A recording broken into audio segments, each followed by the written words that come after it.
Robert Downey Jr. made it clear he had no interest in collaborating with Ryan Reynolds, especially after what happened with Justin Baldoni. Reports indicate that Ryan and Blake attempted to manipulate RDJ into a situation similar to what Justin experienced, but RDJ quickly recognized the warning signs and distanced himself. Candace Owens posted to her story saying she spoke to a source that claims Ryan Reynolds is the problem. She said the tip came from someone who allegedly worked on the set and said lately everyone is bashing Blake Lively, but apparently the true villain of the saga is Ryan. This person is alleging that everything started when Ryan Reynolds decided to stroll onto the movie set one day and review the dailies. This is an industry term for all the footage that they filmed for the day. And he also decided to take a look at the script, and between the two, something allegedly set him off. This person claims that the production assistants then overheard Ryan and Blake having an argument in her trailer. Ryan Reynolds started being on the set on a regular basis as if he were her chaperone, and that is when he started inserting himself into the actual production, including writing lines. And then she says the next part was alleged in their lawsuits that Ryan and Blake, perhaps in response to her husband's anger, began inserting themselves in the effort to change lines and change scenes. And of course, the allegation that Ryan Reynolds was making fun of Justin Baldoni in his movie when he played the character Nice Pool. And we did hear this, I believe, from Justin's lawsuit, but correct me if I'm wrong, but she also says that allegedly Ryan presented an ultimatum to WME, the biggest talent agency in Hollywood, whose client roster include everyone from Taylor Swift to Justin Baldoni. Basically saying that it's us or him. And again, correct me if I'm wrong, but I'm pretty sure this is what Justin Baldoni also alleged. And I think he said it happened either at the premiere of It Ends With Us or the premiere of Deadpool and Wolverine. Obviously, she says we know what happens next. He gets dropped by WME. Wayfarer Studios had effectively been instantly blackballed, persona non grata in Hollywood instantly, and truly they had done nothing wrong but cast a woman into one of their movies with an allegedly very jealous husband. My source says that Justin Baldoni is legitimately a good guy who truly wanted to do this project, but he cares deeply about women issues. And she goes on to give what she believes. She says, I think Blake was fine with everything in the movie she signed on for, hence not requesting an intimacy coordinator, and then all that changed the day her husband showed up on set and allegedly blew a fuse. She also believes that it was probably him that demanded Justin be put in the basement for the premiere. Recent controversies surrounding Hollywood's so-called golden couple seem to have played a role in RDJ's decision. With Justin exposing the truth about Ryan and Blake, more celebrities have been stepping forward, speaking out against them. Even Martha Stewart has weighed in with remarks about Ryan, further adding to the growing skepticism surrounding him. Now, with RDJ aligning himself with Justin Baldoni's stance, it appears that Ryan and Blake's reputations in the industry may be taking a significant hit. If he wants to go after you, he infests himself into every area of your life. And he did this Justin Baldoni. He's like, who are your friends, okay? Who owns the production company? Who owns the next movie script? I am going to infest myself everywhere. I'm gonna be doing your movie premiere. I'm gonna be doing promos and making fun of you, right? I'm gonna put myself in the end credits. Like, this is like psychotic behavior.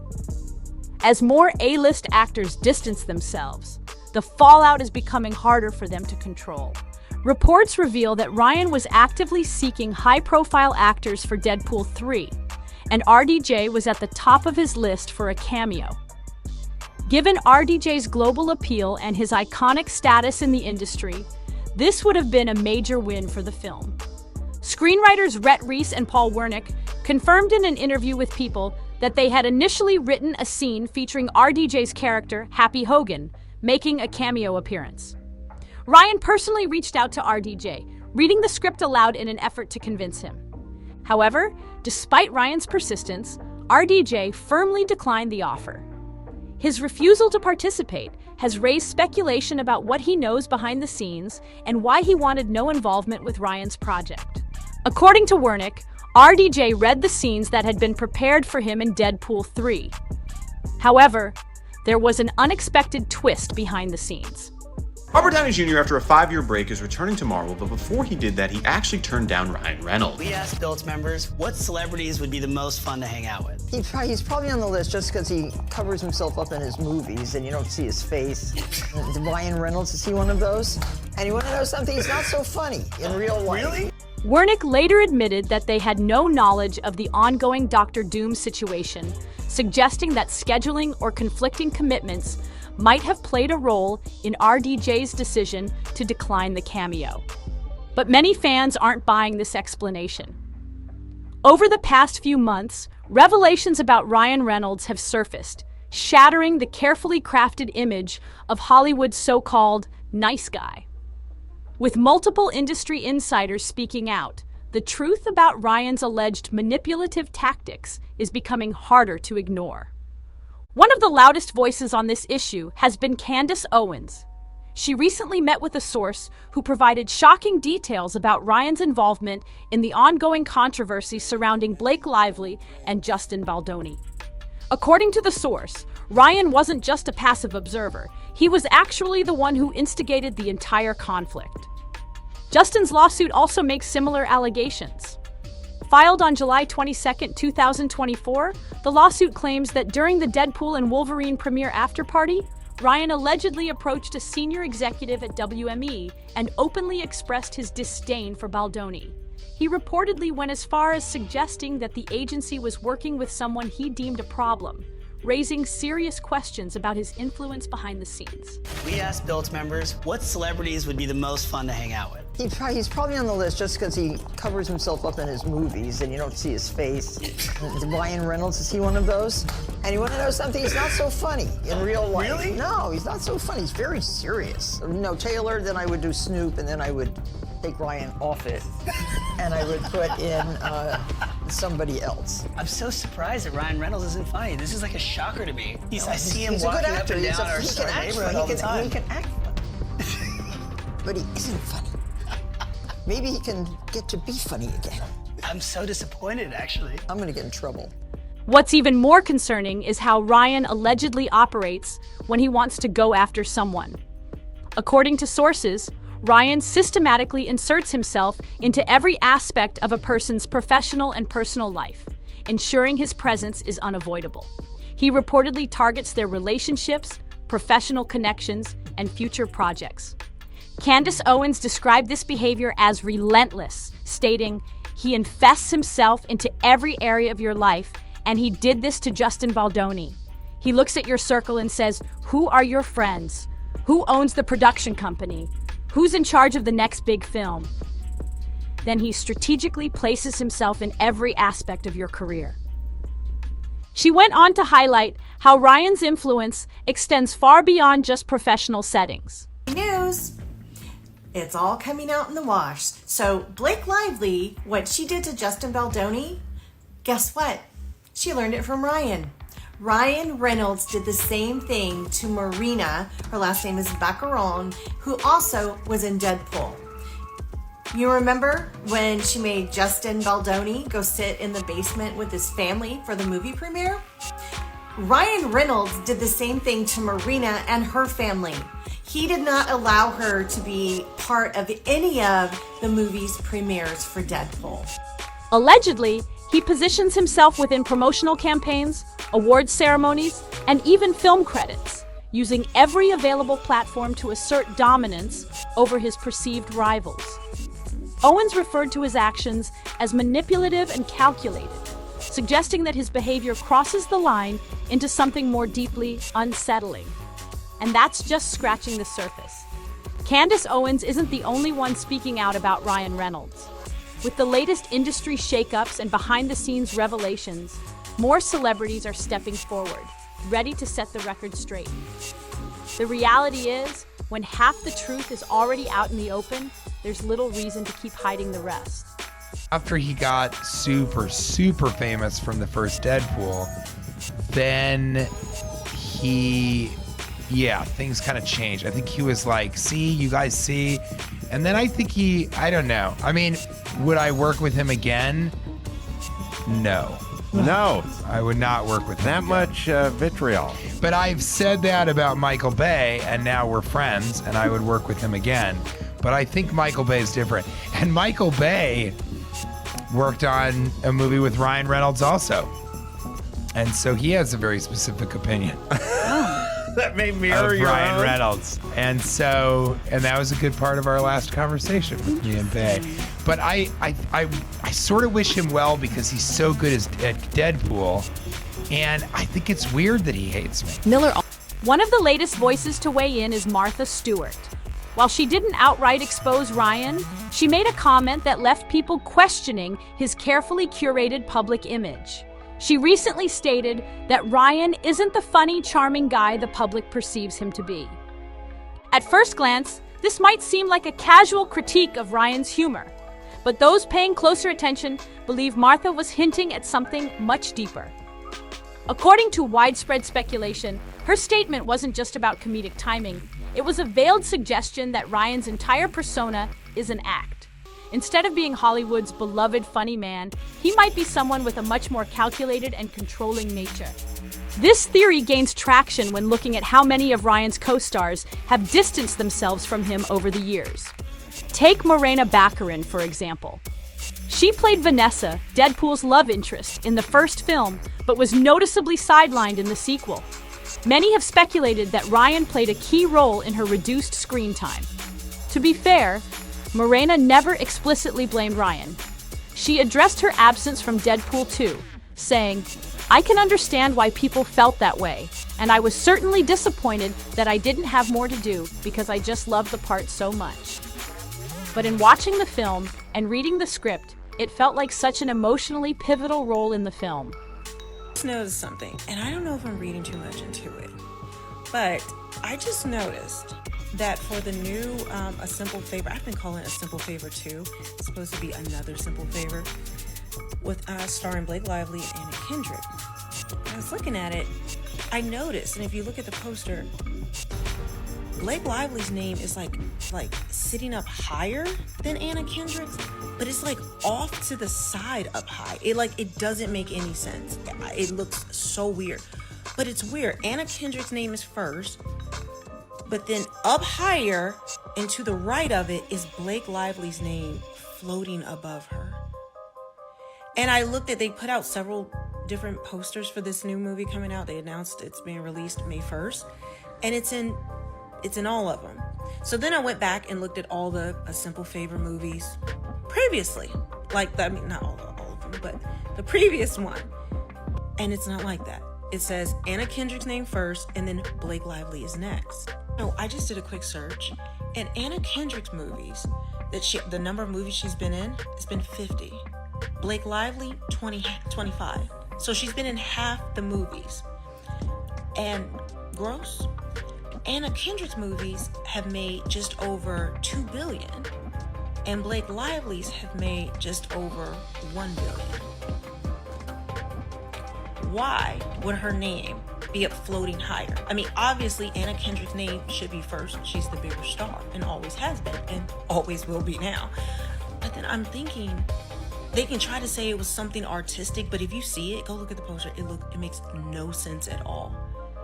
Was this a demand of Blake Lively that, Anna Kendrick will get her name first, but then Blake circumvents that, and even though Anna Kendrick's name is first, hers is higher?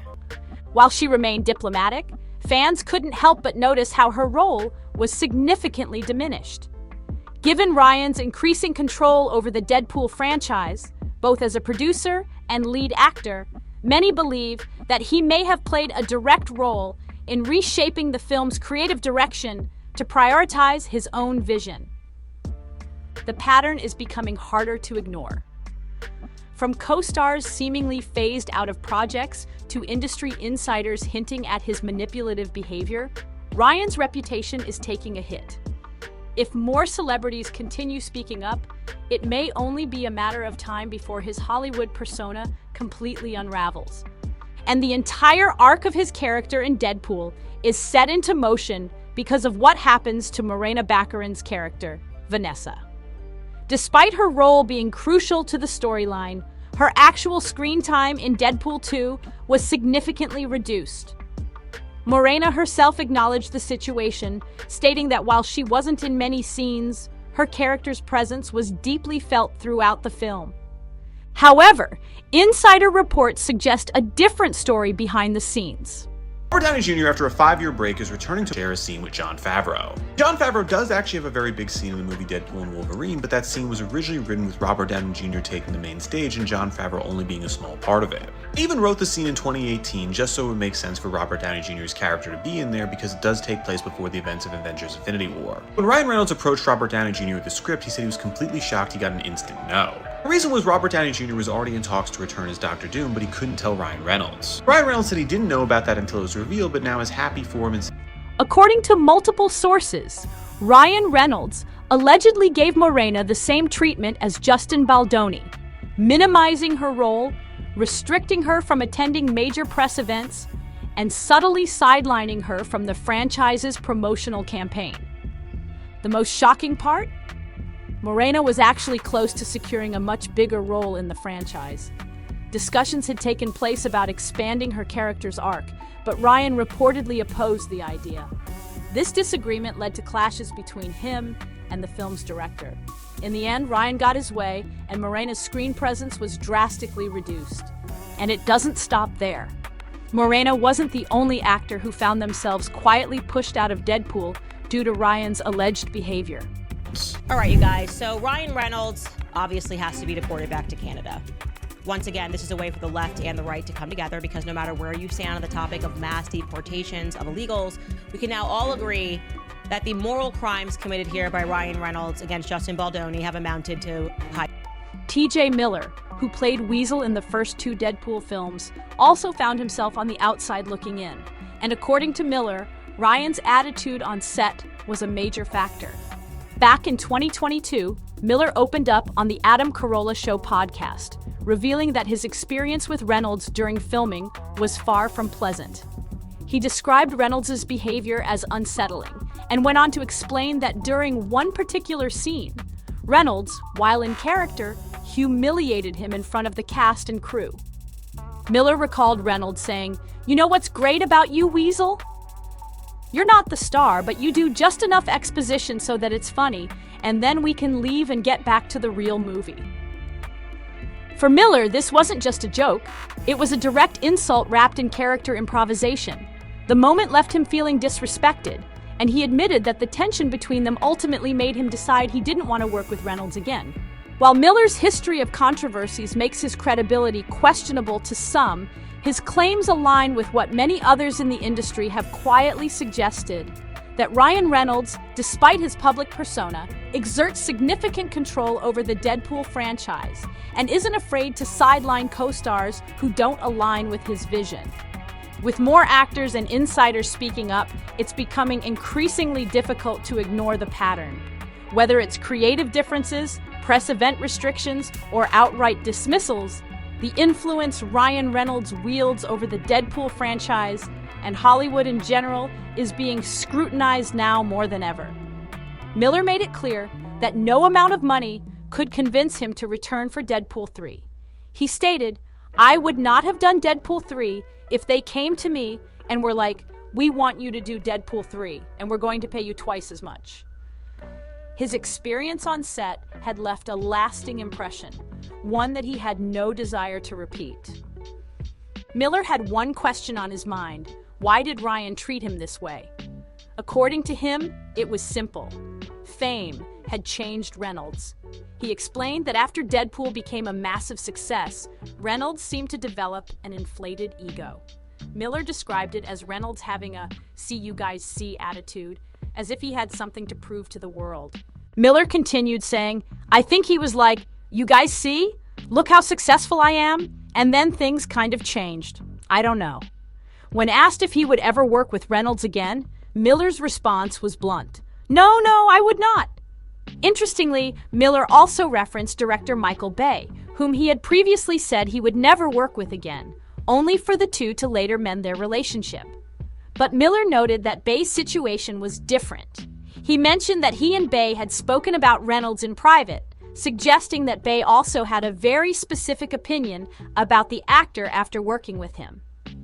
Despite his frustration, Miller admitted he wished Reynolds well, saying, "He's so good at Deadpool, and I think it's weird that he hates me." However, Miller also believed that beneath the layers of sarcasm and confidence, Reynolds was an insecure person who found validation in putting others down. But Ryan isn't the only one facing criticism. His wife, Blake Lively, has been accused of similar behavior. According to insiders, Blake shares many of the same controlling tendencies, making her just as difficult to work with as her husband. While this might be surprising to some, others point to actress Anna Kendrick as a prime example of the alleged issues with Blake. Kendrick and Lively first worked together on A Simple Favor in 2018, a film that became a cult hit due to its dark humor and mystery elements. Now, with A Simple Favor 2 in the works, fans have noticed that Kendrick's enthusiasm for the project seems noticeably absent. Rumors have been swirling that Kendrick wasn't eager to work with Blake again, and industry insiders suggest that tension between the two actresses may have played a role. While the specifics remain unclear, many believe that Blake's controlling nature has made collaboration difficult, leading to friction behind the scenes. Behind the scenes of A Simple Favor 2, rumors of on-set tension have continued to grow.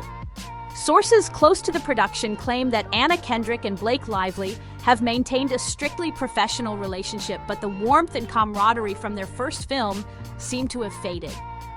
Industry insiders suggest that Kendrick felt overshadowed during the marketing of the first film, as Blake allegedly took control of the promotional narrative. Reports indicate that Blake, known for her carefully curated public image, pushed to center herself in the film's press tours and interviews, leaving Kendrick feeling sidelined. One source revealed, Anna has always been focused on the work, while Blake is more concerned with optics and controlling the messaging. There was definitely tension over how the first movie was presented to audiences. Kendrick's reserved enthusiasm for the sequel has only fueled speculation that she wasn't eager to reunite with Lively. While both actresses have remained tight-lipped about any personal conflicts, their contrasting approaches to Hollywood are evident. Kendrick, known for her down-to-earth personality and indie film background, often avoids the spotlight when she isn't promoting a project. Lively, on the other hand, has built a brand centered on high-fashion moments, social media presence, and carefully orchestrated PR moves. This alleged divide between them mirrors the growing perception that Blake and Ryan Reynolds carefully control every aspect of their public personas. Recent industry whispers suggest that Blake's influence isn't limited to her own career. Some believe she plays a significant role in shaping Ryan's professional decisions as well. The fallout surrounding A Simple Favor 2 is becoming impossible to ignore, and the tension between Anna Kendrick and Blake Lively is no longer just industry speculation. While both actresses initially agreed to promote the film together, recent reports suggest that Anna is now pushing to distance herself from Blake's ongoing legal controversy. Insiders claim that Anna has no interest in fielding questions about Blake's lawsuit or the swirling allegations against her and Ryan Reynolds. Studio executives had planned for the two actresses to be the face of the promotional campaign, but Anna is now prepared to handle those responsibilities alone, ensuring that she avoids unnecessary media scrutiny. Blake, on the other hand, retains the power to choose how involved she wants to be in the film's promotion. While she is contractually obligated to support the project, sources indicate that she may limit her participation, leaving much of the work to Anna and the rest of the cast. Beyond personal conflicts, the film's marketing has faced backlash, with some fans refusing to support it amid the growing controversy surrounding Blake and Ryan. This isn't just a simple case of industry politics. This is a public reckoning for Hollywood's golden couple. Meanwhile, Robert Downey Jr.'s decision to decline a role in Deadpool 3 now appears even more strategic. With the industry slowly turning its back on Ryan Reynolds, it's clear that more stars are choosing to distance themselves from the actor and his public image. The bigger question remains, how do Ryan and Blake recover from this? Their carefully curated reputation has taken a serious hit, and Hollywood insiders are watching closely to see if they can repair the damage. Let us know your thoughts in the comments below, and if you found this breakdown insightful, don't forget to like, subscribe, and check out our next video for even more exclusive updates.